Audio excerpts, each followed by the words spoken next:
శ్రీకాకుళం జిల్లా పలసలోని cargo airport వ్యతిరేక పోరాట కమిటీ పిలుపు మేరకు ఆర్డీఓ కార్యాలయం వద్ద నిర్వహించనున్న ధర్నాను పోలీసులు అడ్డుకోవడాన్ని సిపిఐ జిల్లా కార్యదర్శి చాపర వెంకటరమణ తీవ్రంగా ఖండించారు.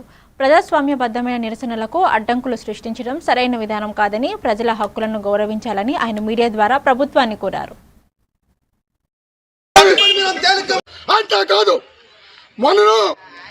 రామ్మోహన్ నాయుడు గారు బిడిమెల్లి మా అభివృద్ధికి ఆటంకపడతానని చెప్పినాడు. అడుగుతున్నాం, అయ్యా కార్గో ఎయిర్పోర్ట్ ప్రాంతంలో ప్రజల భూముల్ని, ప్రకృతి సంపదని కార్పొరేట్ సంస్థలు కట్టబెట్టడం అభివృద్ధి అని మేము అడుగుతున్నాం.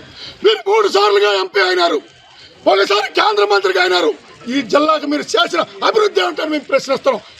చివరి భూముల వరకు నీరిస్తే ప్రజల ఆదాయం పెరుగుతుంది, కొనుగోలు శక్తి పెరుగుతుంది, వ్యవసాయ ఆధార పరిశ్రమలు వస్తాయి, తద్వారా ఉపాధి దొరుకుతుంది.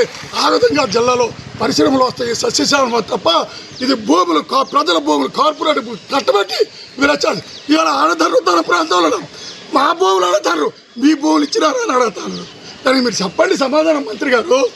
అందుకోసం ఇట్లాంటివి చేస్తే సాయంత్రం పోరాటం తీవ్రం చేస్తామని పక్షాలు సమావేశమై ఈ నెల 15వ తారీఖున ఈరోజు చలో ఆర్డీఓ ఆఫీస్కి పిలిపిస్తే కార్గో ఎయిర్పోర్ట్కి వ్యతిరేకంగా కేంద్ర మంత్రి మొన్న 8వ తారీఖున ఆదివారం బిడిమిలో మీటింగ్ పెట్టి మరి ప్రజల అభిప్రాయం మేరకే, ప్రజల అభిప్రాయాన్ని గౌరవిస్తాం, మేము ఇక్కడ కార్గో ఎయిర్పోర్ట్ పెట్టము అని ఒక సంకేతం ఇచ్చి మళ్ళీ బయటకు వచ్చిన తర్వాత పలాస వచ్చి వేరే విధంగా పత్రికల్లో ప్రకటనలు చేశారు. హెచ్చరిస్తూ ఉన్నాం, మీరు మా శవాల మీద నుండి కార్గో ఎయిర్పోర్ట్ కట్టాలి తప్ప మీ వల్ల కాదని చెప్పి ఈ సందర్భంగా హెచ్చరిస్తూ వెంటనే కార్గో ఎయిర్పోర్ట్ ప్రతిపాదనను విరమించుకోవాలని డిమాండ్ చేస్తా ఉన్నాం.